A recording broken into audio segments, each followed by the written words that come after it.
বন্ধুরা, কখনো কি এমন হয়েছে যে আপনি কোথাও যেতে চান কিন্তু পথে এমন কিছু দেখলেন যে যাত্রাটাই আলাদা লেগে গেল? আজকের ব্লগ ঠিক তেমনই। সাইকেল নিয়ে বের হয়েছিলাম মেডিকেলের উদ্দেশ্যে, কিন্তু রাস্তা সে এক অন্যরকম গল্প। চলুন শুরু থেকে দেখি। সাইকেল চালাচ্ছি আর ভাবছি স্বাস্থ্যকর জীবন বলতে গেলে এটাই। হঠাৎ রাস্তার পাশে এক অপূর্ব দৃশ্য, চোখে পড়লো এক রাজকীয় ফুল গাছ। এক মুহূর্তের জন্য মনে হলো মেডিকেল বাদ দিয়ে এখানেই বসে থাকি, কিন্তু না, দায়িত্ব বড় ব্যাপার, তাই একটা সুন্দর ভিডিও তুলে নিলাম আর মিশন মেডিকেলের কন্টিনিউ করলাম। গন্তব্যে পৌঁছে শুরু হলো আসল চ্যালেঞ্জ, ক্লিনিক খুঁজে বের করা। এমনভাবে খুঁজছিলাম মনে হচ্ছিল যেন কোনো গুপ্তধন খুঁজছি। ঘুরতে ঘুরতে হঠাৎ দেখি ওই যে পাওয়া গেছে।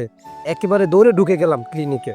ভিতরে গিয়ে নার্সকে দিলাম আমাদের রেস্টুরেন্টের দেওয়া পিএম কার্ড, মানে ফ্রি চেক আপের টিকিট।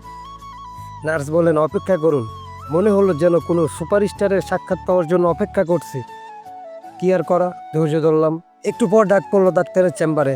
ভিতরে গিয়ে বললাম, ম্যাম, আমার এই সমস্যা। তারপর ভাবলাম ক্যামেরা অন রাখি, কিন্তু ডাক্তার বড় করে বললেন, না, এখানে ভিডিও করা যাবে না।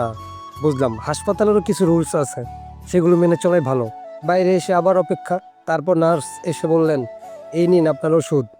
হাতে ওষুধ নিয়ে মনে হলো আমি এক সফল অভিযাত্রী। আর কি, ওষুধ, পিএম কার্ড আর অভিজ্ঞতা নিয়ে বেরিয়ে এলাম। একটা মজার ব্লগ তৈরি হয়ে গেল।